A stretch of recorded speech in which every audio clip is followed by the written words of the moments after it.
Testemunhas, a missão continua. Esse é o título dessa série que nós temos feito aqui na nossa igreja nos últimos domingos e temos feito a exposição de Atos capítulo de número 1 e número 2.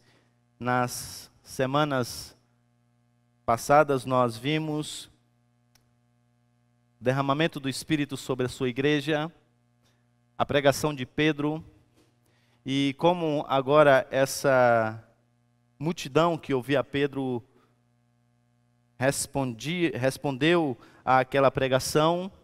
E chegamos hoje em Atos capítulo de número 2, nós vamos ler do versículo de número 40 até o 47 e faremos a exposição dos versos 42 até o 47. Essa é uma das primeiras descrições que Lucas faz da igreja.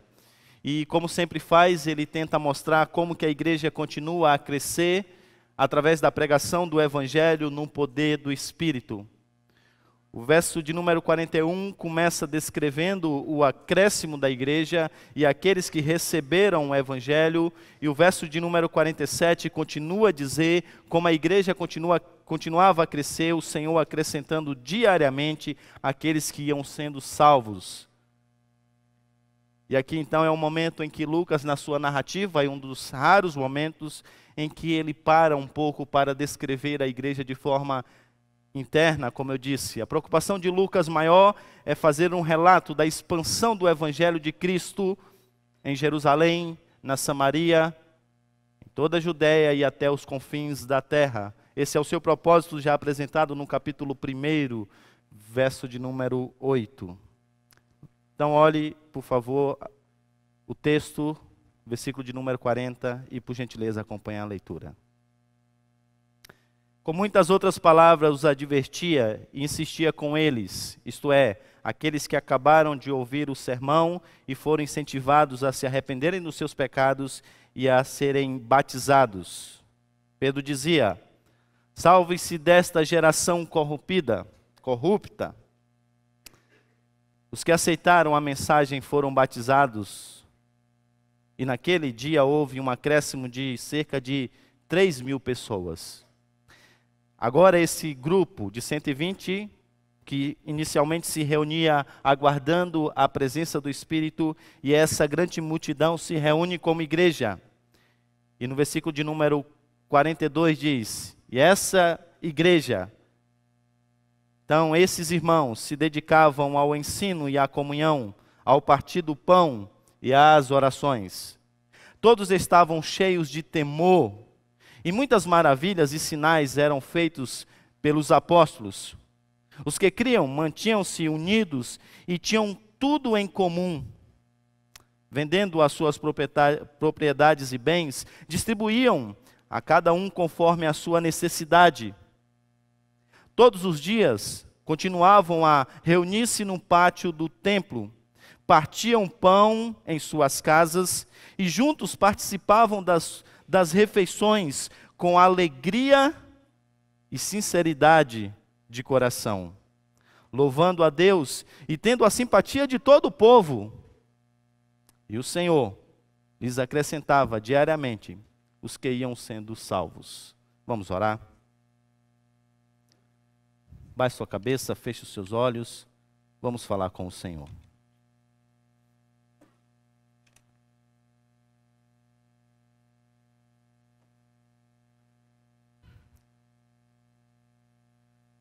Deus bendito, graças te damos pela tua palavra, graças te damos porque os teus servos, inspirados por ti mesmo, a escreveu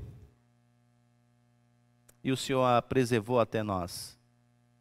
Graças te damos porque nessa manhã podemos nos reunir para ouvir os apóstolos por meio da pregação da tua palavra. Graças te damos pela ação do teu Espírito Santo no meio da tua igreja, que nos dá a esperança de que podemos continuar a perseverar porque o Senhor está trabalhando em nós e através de nós. Ó Deus, dá que nesse momento o teu Espírito Santo, aquele mesmo que a inspirou, ilumine a nossa mente para que venhamos compreender as maravilhas da revelação que temos em Cristo Jesus.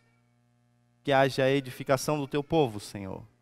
Edifica o teu povo por meio da tua palavra. Fala ao teu povo, é o que nós te pedimos. E o fazemos em nome de Jesus. Amém. Suponhamos que um amigo seu foi para os Estados Unidos em uma rápidas férias, apenas 10 dias. E lá nos Estados Unidos ele conheceu uma família cristã.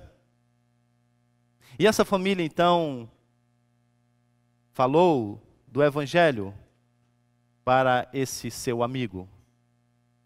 E ele então entendeu o Evangelho, ele compreendeu o Evangelho, e ele respondeu a essa mensagem do Evangelho com arrependimento. Ele compreendeu que não havia justiça nele, ele compreendeu que ele era um pecador e precisava de uma solução divina, e ele entendeu que essa solução para a salvação da sua alma e plenitude do seu ser era Cristo. E ele volta para o Brasil empolgado. E ele liga para você e ele diz, olha, eu estive nos Estados Unidos, e aí ele conta a história, e agora eu estou de volta, e eu quero uma igreja para frequentar. Eu dei um Google aqui, e vi que em Limeira há várias igrejas. Várias igrejas. Inclusive eu caí no YouTube, e lá no YouTube eu vi algumas mensagens, e vi pastores falando que existem pastores que não são pastores. E existem igrejas que não são igrejas. É verdade que existem pastores que não são pastores e igrejas que não são igrejas? Eu pensava que igreja era igreja e pastor era pastor. E ele continua. Ele diz, olha, eu quero esse domingo ir em uma igreja que tem aqui próximo da minha casa, na esquina aqui da minha casa. Mas depois que eu ouvi algumas coisas nesses vídeos, eu fiquei um tanto quanto confuso. E eu não quero começar a minha vida agora com Cristo em uma igreja que não seja igreja. Então eu queria te perguntar o seguinte, você sabe aí algumas características ou algumas marcas que eu possa então, quando for ao culto, olhar e perceber para que eu tenha uma ideia se aquela igreja é uma igreja verdadeira ou uma igreja falsa, ou se é uma boa igreja ou não é uma boa igreja? Qual seria a sua resposta?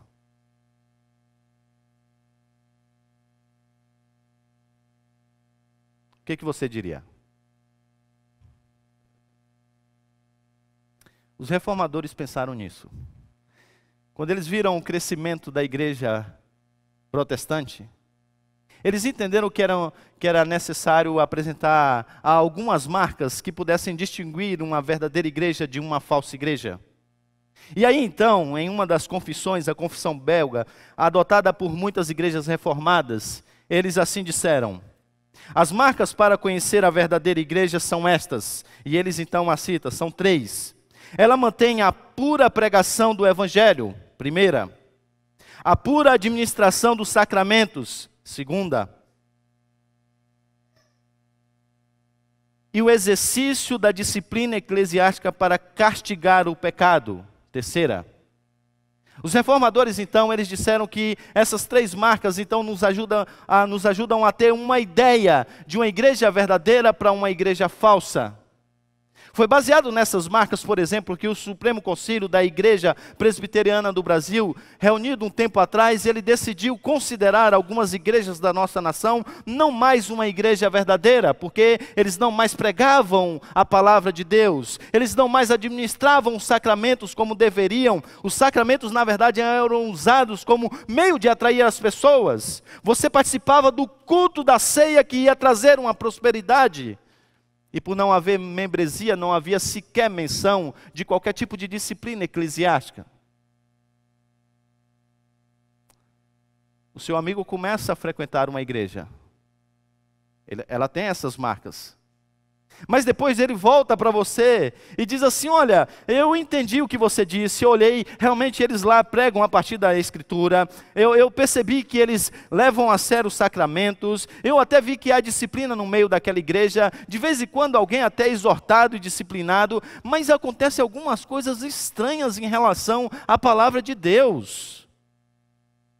É possível que uma verdadeira igreja também esteja distante da verdade? O que você diria?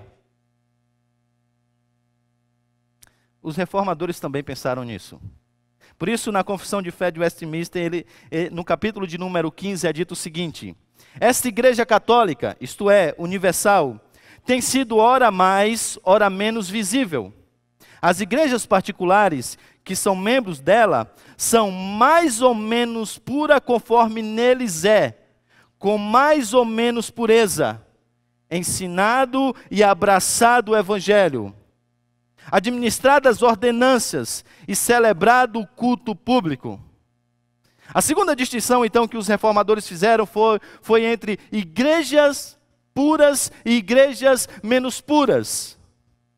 Mesmo sendo uma igreja verdadeira, é possível ter um grau maior ou menor de pureza. E esse grau maior ou menor de pureza, ele passa por essas coisas que eu acabei de dizer a vocês. Pela pregação fiel da palavra, como já tinha dito na outra marca.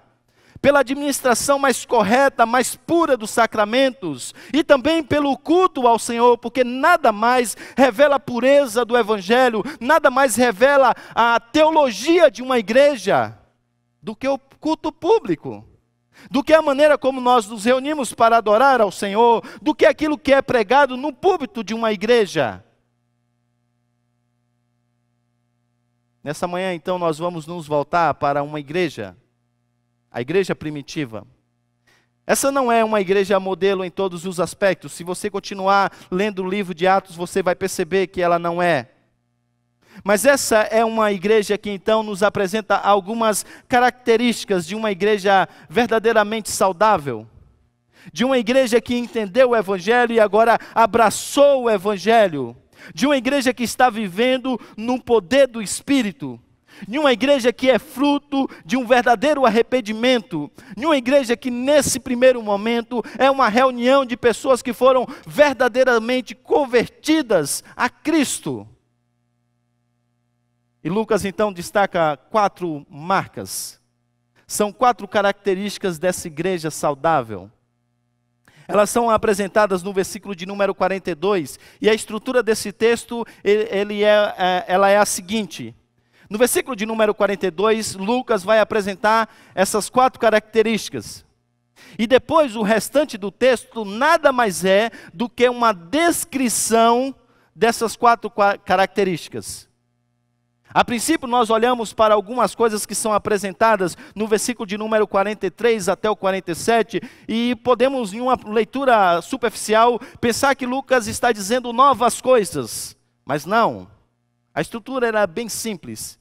A estrutura usada por Lucas é de descrição, de apresentação dos seus pontos e depois de descrição desses pontos. E ele apresenta então os seus 4 pontos. Veja o versículo de número 42, diz então o seguinte: e eles perseveravam, eles dedicavam-se a 4 coisas. Primeiro, ao ensino.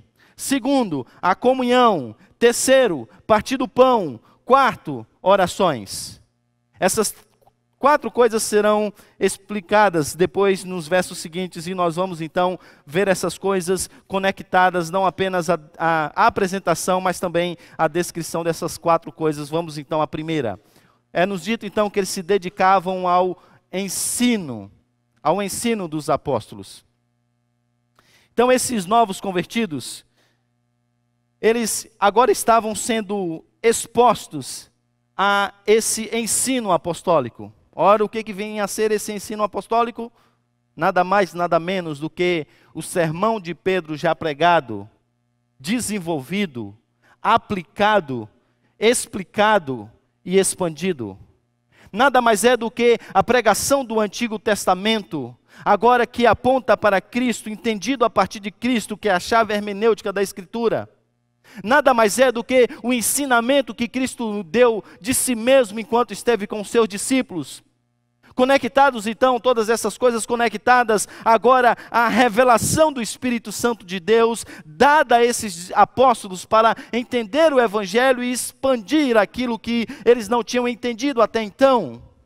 E eles estão então aos pés dos apóstolos, ouvindo essas coisas, sendo instruídos dessa verdade, em uma pura pregação do Evangelho, em uma profunda pregação do Evangelho, em um profundo conhecimento de Cristo Jesus. E é-nos dito então, complementando essa ideia, no versículo de número 43, que havia um temor reverente no meio de todos. Eles se assentavam diante dos apóstolos e os apóstolos começavam a pregar sobre Cristo Jesus, a falar do reino de Deus, da realidade do reino de Deus, e eles recebiam essas coisas com temor no coração. Eles recebiam essas coisas com reverência diante de Cristo e temendo. E o texto continua dizendo ainda que muitas maravilhas e sinais miraculosos surgiram pelos apóstolos. E o que Lucas está dizendo aqui? Lucas está, lembre-se que o Evangelho de Atos, melhor, o livro de Atos, é uma continuação do Evangelho de Lucas. E se você vê, na verdade é isso que Cristo já fazia. Cristo ensinava e comprovava o seu ensinamento através de sinais e maravilhas. A gente viu isso aqui domingos atrás, quando o pastor Heber falou sobre o sermão, e lá no versículo de número 22, Pedro disse o seguinte: israelitas, ouçam essas palavras, Jesus de Nazaré foi aprovado por Deus diante de vocês por meio de quê? De milagres, maravilhas e sinais, que o Senhor fez por meio dele. Então a prova que de fato ele era o Filho de Deus, que ele era o Messias, foram os seus sinais que autenticaram essa missão. E agora que estão novamente os apóstolos, eles estão pregando o Evangelho de Cristo, e para autenticar esse Evangelho, para mostrar que de fato há uma íntima ligação entre o que eles dizem e o que Jesus disse, os sinais acompanham essa mensagem. A gente sabe, irmãos, que isso aqui foi feito com o propósito de estabelecimento da igreja. Hoje nós não precisamos mais que a pregação acompanhe esses sinais, porque a Bíblia já está entre nós, o cano foi fechado, aqui está. O que é autoridade não é mais a minha palavra, o que eu digo, mas sim a palavra de Deus. Qual é a função do pregador hoje? Nada mais é do que expor isso aqui que já é autoridade, que já foi comprovado ser palavra de Deus, revelação de Deus. As pessoas querem que hoje a pregação continue seguindo esses sinais, mas qual é o sentido? Autenticar o que já está autenticado? Não faz sentido. Mas nós precisamos ouvir a voz apostólica, então está aqui. Os apóstolos falam hoje, pastor, falam por meio da Escritura. Às vezes a gente olha para essa cena, e eu fiquei a pensar isso essa semana. Imagina, gente. Imagina, você está em um momento histórico como esse. Finalmente tem alguém que entendeu que de fato Jesus é o Messias e recebe a capacidade do Espírito Santo para explicar essas coisas. Imagina essa situação. A gente vai ver mais à frente que essa é a causa de muita coisa acontecer nessa igreja, porque lembra do capítulo 1? As pessoas vieram de vários lugares. As pessoas estão reunidas aqui no início do capítulo 2, a gente viu isso. E de repente o Espírito Santo vem, essas pessoas entendem quem é Cristo. Quem quer ir para casa? Ninguém. É por isso que nós teremos necessidade, veremos agora há pouco, de que alguma coisa seja feita. Porque de 120, de repente, é quase 3.000. Depois já se passa de 5.000. E os problemas sociais causados por isso, porque todo mundo está falando, eu vou voltar para a minha terra? Não, eu quero ficar aos pés dos apóstolos, eu quero ouvir esses ensinamentos, eu quero conhecer a Jesus. Esse é um momento histórico, nós esperávamos que o Messias, e agora ele veio e a gente perdeu o tempo, o time passou, mas que bom que ainda tem os apóstolos para nos dizer sobre ele. E eles estão aos pés dos apóstolos, e vocês também estão aos pés dos apóstolos. É plural, não é singular, tá? E por que vocês estão aos pés dos apóstolos? Porque vocês estão diante disso aqui, da palavra de Deus.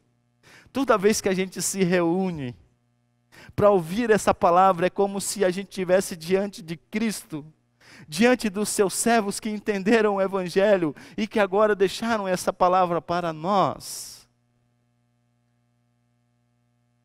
A gente deveria ter esse mesmo sentimento, sabe? Eu não quero ir para casa. Eu quero estar aos pés daqueles que estiveram aos pés de Jesus. Eu quero ser edificado. Eu quero entender melhor a minha vida a partir disso. Toda vez que a gente vem aqui nesse culto, se a palavra de Deus é fielmente pregada, nós estamos nos tornando discípulos de Cristo. É como se o próprio Cristo, é o próprio Cristo falando através dos seus servos. Isso é um privilégio, gente. Isso é um privilégio enorme. Você não deveria perder culto por razão nenhuma, se você entendesse isso. Mas a gente vai para o segundo ponto. Ele diz então que também eles se dedicavam à comunhão. A palavra koinonia é um termo que era usado muito no grego secular. E essa era a palavra usada para descrever uma sociedade. Era muito usada no mundo dos negócios. Quando alguém tinha uma sociedade, ele tinha uma koinonia. A palavra koinonia então significa participação conjunta ou compartilhar de algo em comum. Na semana passada, e quando ela é entendida dentro do contexto, faz um sentido enorme. Na semana passada a gente viu, e por isso que eu comecei lendo essa parte do texto, que no capítulo de número 40, Pedro diz, olha, vocês precisam ser salvos dessa geração perversa. E eu disse na semana passada que o Senhor sempre nos chama para se identificar, independente de qual tempo nós vivemos, para nos identificarmos com Cristo e não com o mundo no qual nós vivemos. E agora eles são chamados, convidados para se identificarem com Cristo, para se arrependerem dos seus pecados e para serem batizados. E o batismo então é essa inserção no corpo de Cristo.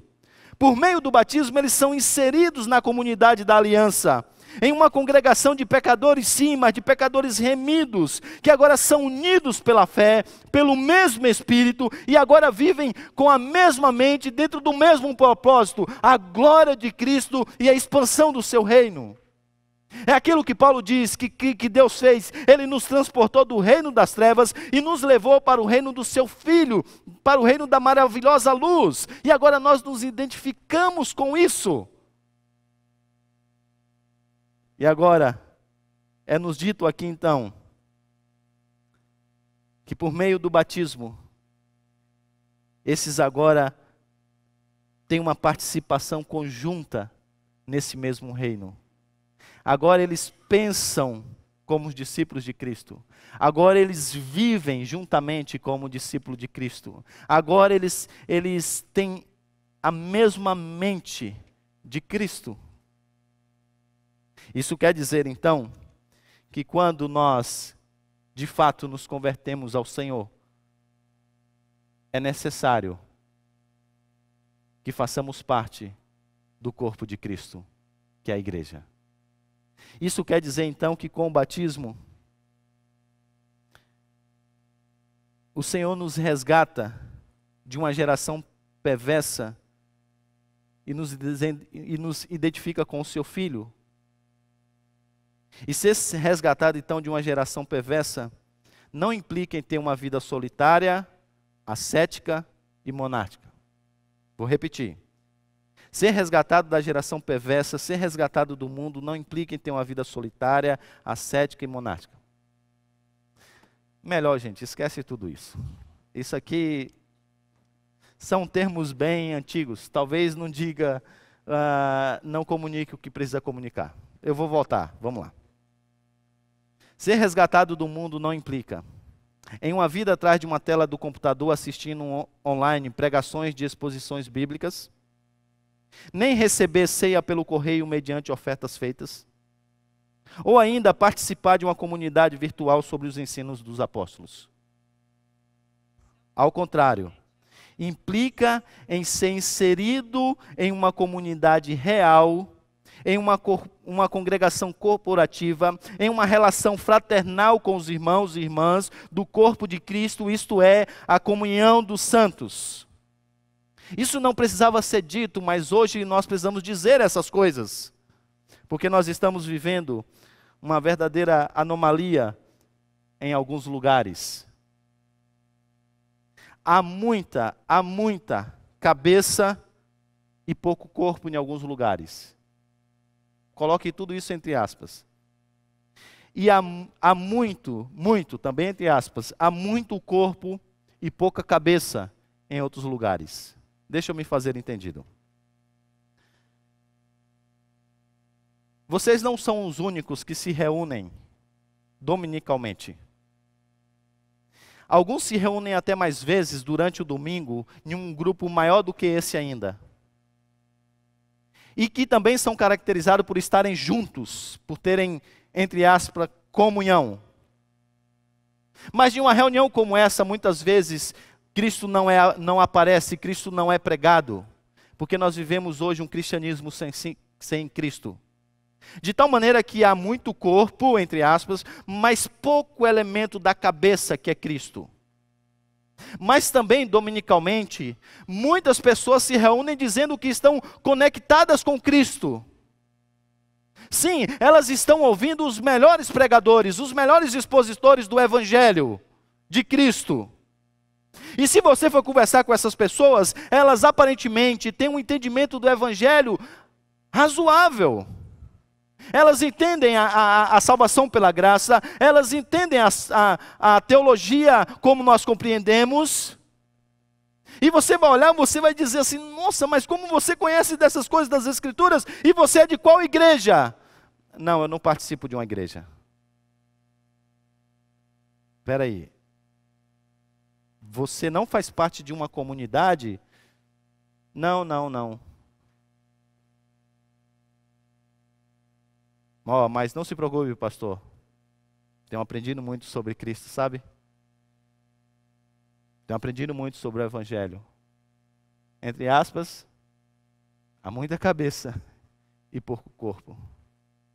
Essas duas coisas, elas andam juntas e são inseparáveis. Não pode haver uma igreja sem Cristo e não pode haver uma comunhão com Cristo sem igreja. E por que não, pastor? Porque Cristo quis que fosse assim, Deus quis que fosse assim. Deus quis que depois que essa turma fosse chamada por Ele mesmo para fazer parte do seu reino, pudesse ser inserido em uma comunidade. Está aqui, gente, a comunidade da fé. Não foi, agora cada um viva a sua espiritualidade como bem entender, tá? Aqui estão os escritos dos apóstolos, leiam, estudem e cada um viva por si mesmo. Não! Quis Deus que as pessoas fossem edificadas por meio da comunhão, por isso que nós lemos na liturgia, que Deus, para a nossa edificação, Ele dotou a igreja de dons. E as pessoas precisam estar presentes, então, no meio da igreja. E isso é verdadeira comunhão. Nós partilhamos de Cristo e estamos juntos. Por isso nós precisamos nos envolver com a igreja e precisamos ter comunhão com os santos. E aí você pode dizer, pastor, mas eu preciso confessar uma coisa. Relacionamento não é o meu forte. Pastor, eu não sei me relacionar. Sabe, não sei se é por causa do meu temperamento, por causa do meu jeito. Aí outro se levanta e diz, pastor, já que ele está abrindo o coração dele, deixa eu abrir também o meu. Eu já senti vontade de me relacionar com as pessoas, mas eu consegui viver de uma maneira tão boa agora, assim na minha vida, que eu nem preciso mais me relacionar.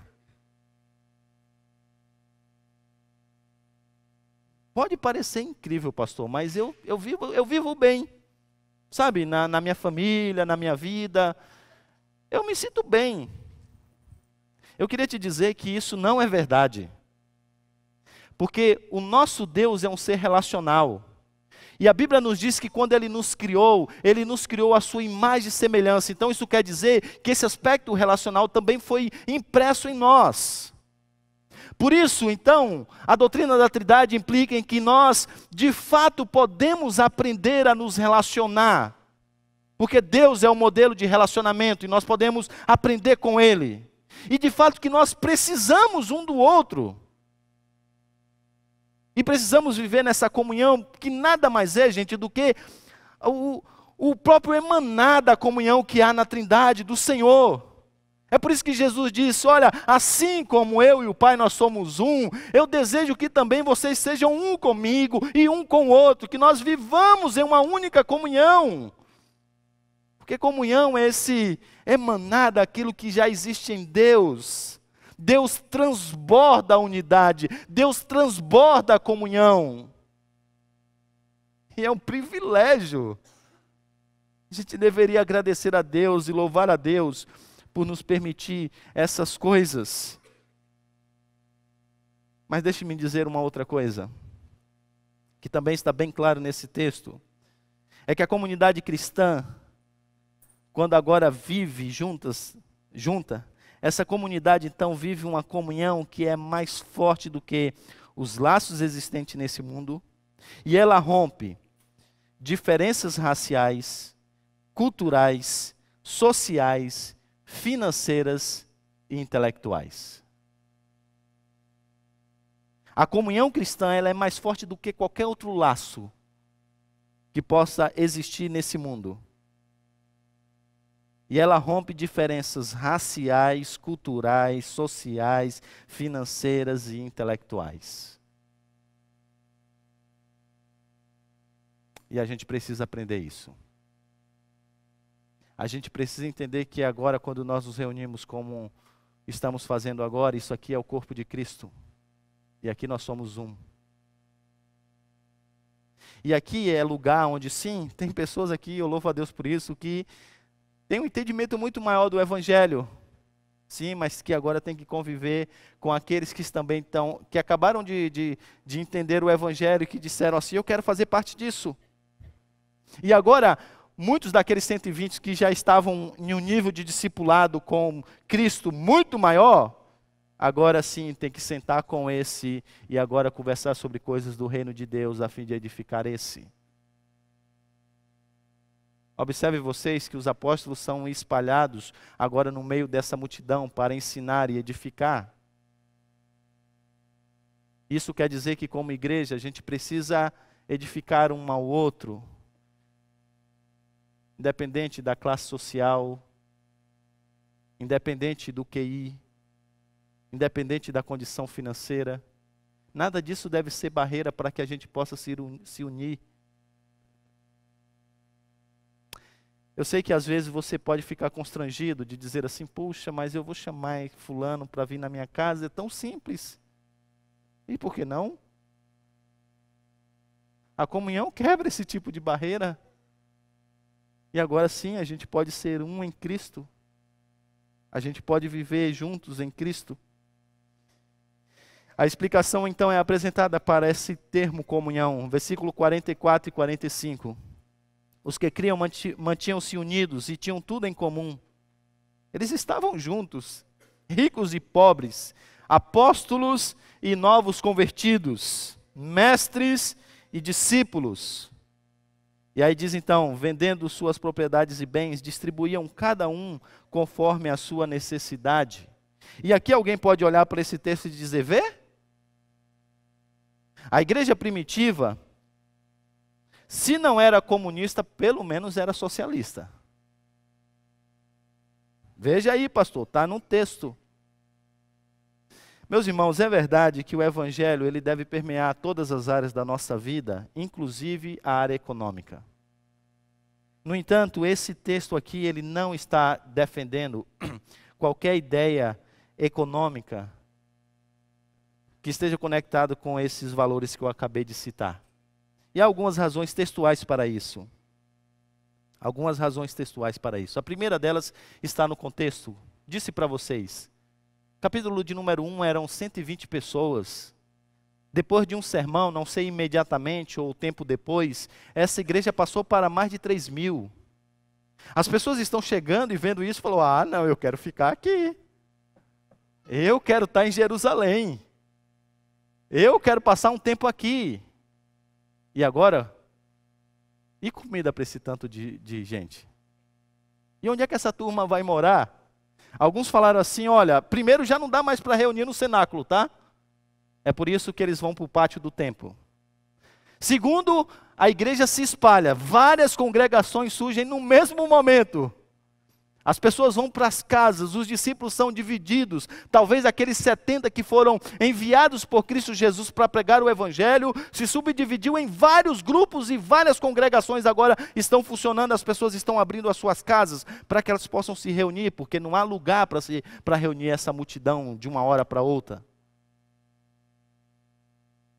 E aí então, diante disso, aquelas pessoas que têm maiores recursos, que tem mais de uma propriedade, elas começam a vender e a criar um fundo comum para ajudar essas pessoas. Mas perceba, o direito à propriedade privada é mantido. De quem é a propriedade? Dela. E é um direito privado. Isso aqui não é colocado como sendo, por exemplo, uma obrigação. Não há nenhum mandamento que todos devessem vender as suas propriedades e trazer aos pés dos discípulos. É tanto que Pedro diz lá no caso de Ananias e Safira, olha, não foi decisão sua vender? Você poderia nem fazer isso. Agora, por que você fez isso e ainda mente diante do Senhor? Porque essa era uma decisão pessoal. O direito à propriedade é mantido porque é ele que decide se vende ou não. E ele decide o que faz com esse dinheiro. Se você olhar também, você vai perceber que depois do capítulo de número 5, não há nenhuma menção sobre isso, sobre o fato de que eles devam vender as suas propriedades. O Novo Testamento também em nenhum lugar ordena tal situação. Agora preste atenção, que algumas coisas aqui elas permanecem. Sim, elas permanecem. Eu poderia destacar pelo menos algumas. A primeira, a disposição dos crentes de venderem as suas propriedades para poder ajudar outros necessitados demonstra, então, o verdadeiro amor cristão. E isso deve permanecer. Isso é fruto aqui de um verdadeiro amor. E esse verdadeiro amor precisa ser uma marca no nosso meio. Às vezes esse verdadeiro amor vai exigir que a gente meta a mão no bolso e dê alguma coisa. E talvez isso fosse até muito fácil para alguns de vocês. Muito fácil até. Mudaria muita coisa, não. Mas esse verdadeiro amor também, às vezes, vai ter que o levar para fazer algumas visitas, para se colocar do lado de algumas pessoas. E isso permanece. Isso permanece. A nossa comunidade precisa ser marcada pelo verdadeiro amor, um pelo outro, que nos leva assim ao alto sacrifício em prol do outro, como Cristo fez e agora os seus discípulos estão fazendo. Agora, a maioria dos comentaristas, eles dizem que isso aqui é fruto de um entendimento escatológico. Perceba, gente, os profetas do Antigo Testamento diziam assim, o Messias virá, o Messias virá, e no último dia acontecerão essas coisas e essas coisas. Os apóstolos e os profetas do Novo Testamento, eles disseram, olha, os profetas eles disseram, eles tinham razão, mas esse último dia precisa ser entendido em duas esferas, em duas partes, melhor dizendo, entre aquilo que já foi inaugurado e aquilo que será um dia consumado. É aquilo que vocês já ouviram aqui na igreja, que na teologia chama de já e ainda não. Cristo já veio, os últimos dias já são uma realidade. Agora, depois de Cristo cumprindo a promessa, outra marca desses últimos dias foi então inserida na história, a descida do Espírito Santo. Isso é verdade, gente, nós estamos nos últimos dias. Isso é verdade, Jesus Cristo, Ele voltará, esse mundo será restaurado, e nós vamos para um novo céu e uma nova terra, vamos morar com Ele para todo sempre no seu reino. Ainda mais, eles ouviram pelos apóstolos a palavra de Jesus, de que o juízo temporário chegaria sobre essa cidade e ela seria destruída. Então faz sentido acumular muitos bens? Faz sentido fazer como aquele homem da parábola que diz, diante de uma grande colheita, armazenou ainda mais nos seus celeiros e diz, agora descansa-te alma, regala-te, fica feliz. porque você tem tudo que você necessita para viver a vida, e ainda mais do que você precisa. E Jesus diz: louco, se hoje pedir a sua alma o que você tem, para quem será? Diante da urgência da missão, diante desse momento histórico da descida do Espírito Santo, da expansão do Evangelho, de pessoas se chegando ao reino de Deus, faz sentido priorizar outra coisa senão o reino de Deus, faz sentido investir as suas forças, a sua vida, o seu vigor, o seu pensamento em outra coisa a não ser o reino de Deus. E eles disseram não. E por isso que eles buscaram em primeiro lugar o reino de Deus e a sua justiça, deixando que Deus mesmo acrescentasse todas as outras coisas que eram necessárias. Eu não estou dizendo então que você deve sair daqui nesse domingo, rever as suas contas, talvez vender algumas das suas propriedades, talvez vender algum dos seus carros e sair daí distribuindo. Não estou dizendo isso. Mas tem uma coisa que eu preciso te dizer. Isso permanece. A urgência da missão e a prioridade do reino de Deus em nossas vidas. Cristo não é apenas uma coisa importante, irmãos. Cristo é a coisa mais importante das nossas vidas. É isso que esses irmãos entenderam. Eles entenderam que o envolvimento deles no reino de Deus não precisava ser um envolvimento superficial. Esse é um momento histórico. Eles nem querem voltar para casa, por entender o quanto que isso aqui é marcante. E aqui, cá estamos nós, Brasil, muitos anos depois, o reino de Deus continua se expandindo, a graça de Deus continua sendo espalhada por toda a terra, então não faz sentido você não se envolver com isso. Não faz sentido você viver dentro gastando o seu dinheiro de tal maneira que você não tenha como você investir no reino de Deus, ser dizimista, ser ofertante, apoiar missionários. Não faz sentido.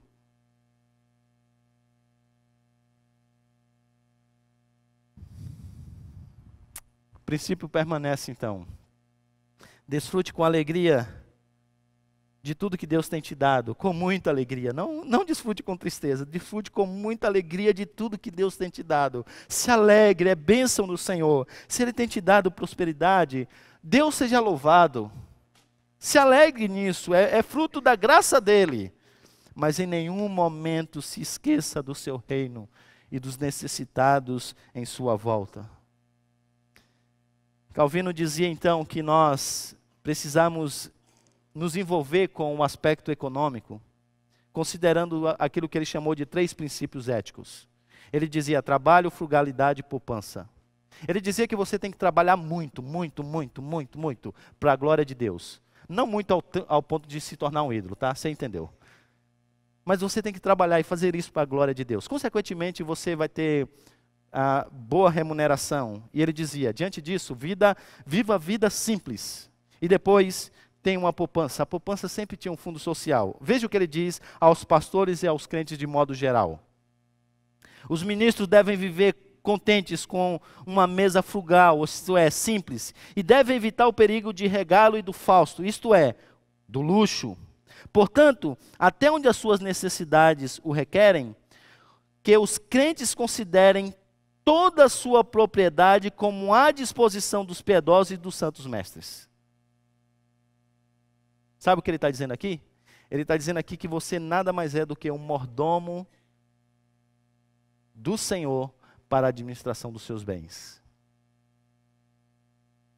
Onde você deve usá-lo de maneira que traga glória ao reino de Deus. Que traga glória a Cristo. O problema não é em si ter. O problema, meus irmãos, é que muitas vezes, eu diria não poucas vezes, o nosso coração está mais nisso do que no reino de Deus. Aí passa como um mês como esse, que é um mês de missões, e a gente não tem condições de ofertar. E não é porque nós não temos, mas é porque a gente gasta muito mal. Muito mal. e a maioria das vezes envolvida com os nossos próprios prazeres. E esse é o ponto. Esse é o ponto. A gente não entendeu o tempo que nós estamos vivendo. Esses são os últimos dias. Pode ser que Cristo demore ainda um pouco e nem venha para essa geração, mas você certamente partirá. Certamente partirá.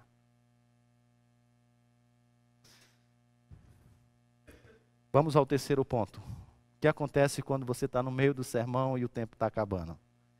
Partir do pão. Para a maioria dos meus amigos comentaristas que vivem lá na minha biblioteca, o partir do pão aqui é uma referência clara da ceia do Senhor. Eu não estou certo disso. Partir do pão é uma expressão, é um hebraísmo, uma expressão idiomática para falar também de uma refeição.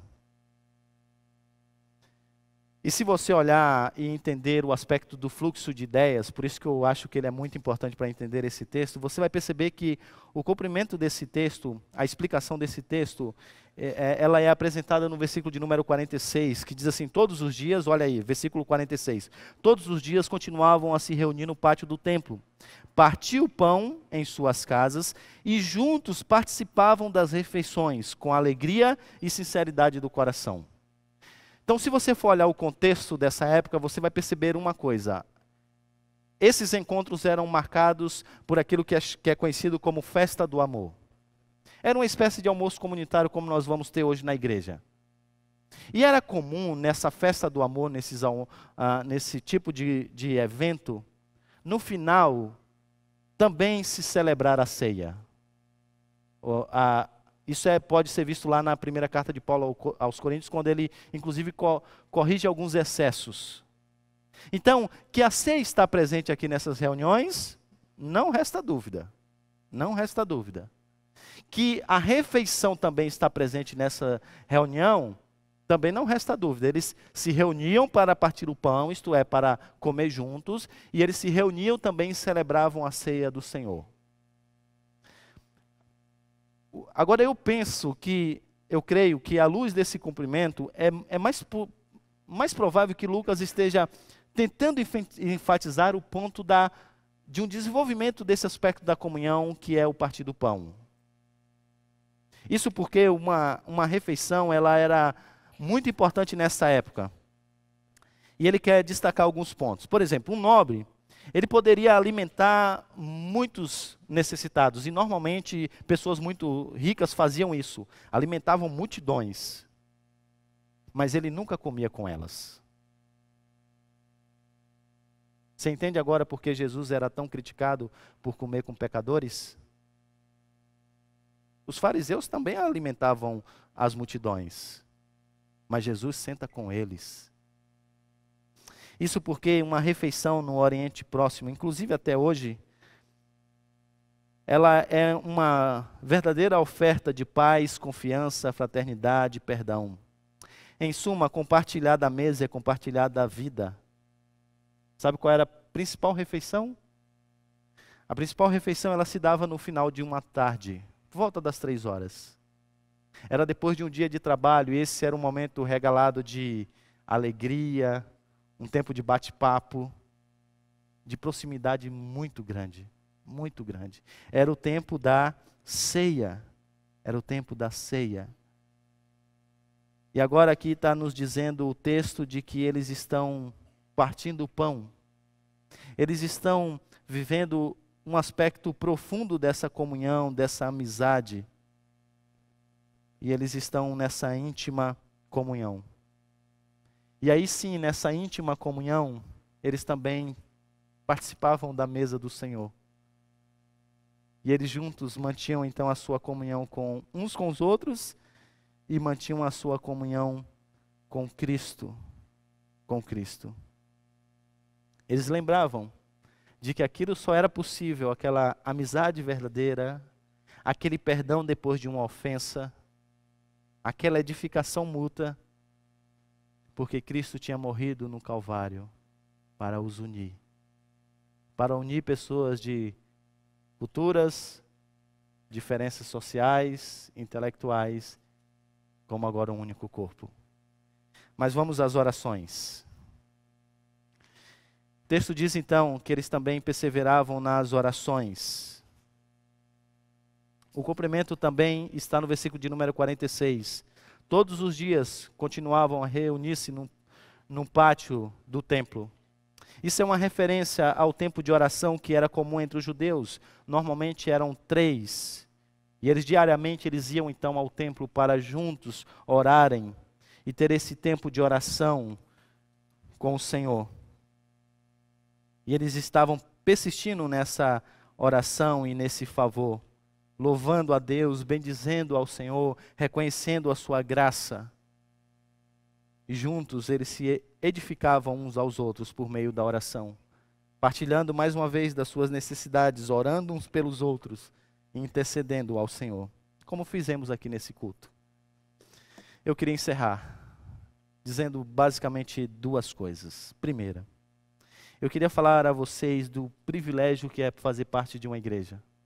Porque hoje a gente vive em um tempo onde as pessoas estão desprezando isso aqui, o ser igreja. As pessoas estão achando que é possível viver a vida cristã na solidão da sua espiritualidade. Catecismo Maior, respondendo à pergunta 63, quais são os privilégios da igreja visível? Diz o seguinte: a igreja visível tem o privilégio de estar sob o cuidado e o governo especiais de Deus, de ser protegida e preservada em todos os tempos, não obstante a oposição de inimigos, e de gozar de comunhão dos santos, dos meios ordinários de salvação e das ofertas de graças feitas por Cristo a todos os membros dela, no ministério do Evangelho, testificando que todo o que crê nele será salvo. Por isso você tem um privilégio de, quando faz parte de uma igreja, de ser instruído pela liderança da igreja e edificado mutuamente. Sim, você tem um privilégio de poder participar da mais profunda comunhão que existe entre os santos e de ter alguém que agora exerce o seu papel na igreja usando os seus dons para a sua edificação, para que você seja uma pessoa melhor. Sim, você tem um privilégio de ser assistido como essa comunidade foi assistida nos momentos de crise financeira, de saúde, de educação. Veja, esse é um privilégio muito grande de poder fazer parte da igreja. Então, se você é membro, ame a sua igreja. Ame a sua igreja. É um privilégio fazer parte do corpo de Cristo. Se você não é membro, veja o que você está perdendo. Veja o que você está perdendo por viver distante e desconectado formalmente do corpo de Cristo. Mas eu queria encerrar então falando algumas coisas para vocês que são membros da igreja. E eu quero citar o artigo 14 da nossa Constituição. Os deveres dos membros da igreja, conforme o ensino e o espírito do nosso Senhor Jesus Cristo, são, e ele diz, primeiro, viver de acordo com a doutrina e a prática da Escritura. Isso quer dizer que quando o pastor prega, é Cristo que está falando, se ele está pregando a Bíblia, é a voz de Deus. Fazer parte de uma comunidade implica em se submeter às ordenanças bíblicas, e é por isso que existe disciplina na igreja. Honrar e propagar o Evangelho pela vida e pela palavra. Sim, você precisa dar bom testemunho para os de fora. Sim, você precisa contar com a simpatia do povo. Veja que a evangelização aqui é um estilo de vida. As pessoas veem e se encantam. Sustentar a igreja e suas instituições moral e financeiramente. Sustentar com... o texto já disse o que eles faziam. Obedecer às autoridades enquanto essas permanecem fiéis às Sagradas Escrituras. Participar dos trabalhos da igreja e das reuniões da igreja. Cultos dominicais, aulas de escola dominical, cultos nos lares, programas especiais. Tudo isso diz respeito à sua participação. E digo mais, não é para você assistir. Não é para você assistir. Isso aqui não é um evento, gente. Eu não sou um palestrante motivacional. Isso aqui não é um evento. Isso aqui é o corpo de Cristo. Num passado, quando minha mãe ia para a igreja, ela dizia: vamos, filho, hoje tem trabalho na igreja. Lembra dessa expressão? Os mais velhos vão lembrar. Sim, culto é trabalho. Ouvir um sermão de quase 50 minutos é trabalho.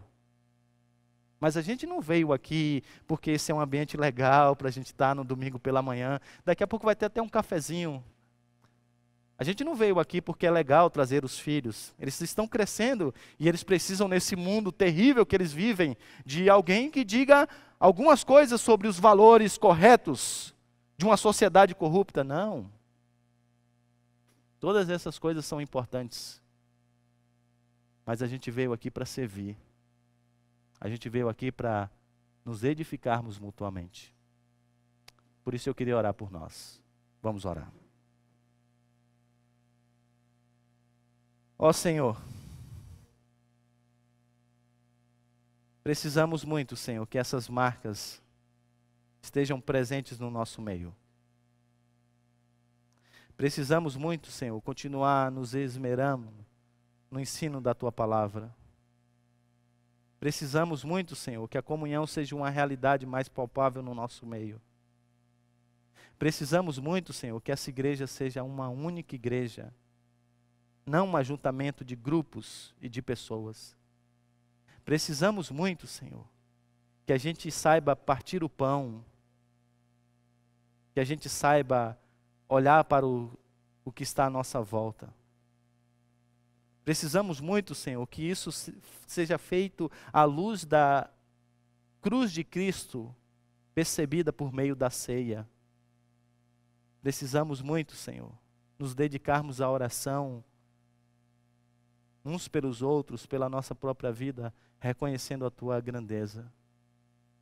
Ó Deus, abençoa o Teu povo. O Teu Espírito Santo fez isso no passado e pode fazer hoje. E essa obra extraordinária nós queremos ver. Pedimos-te isso em nome de Jesus. Amém.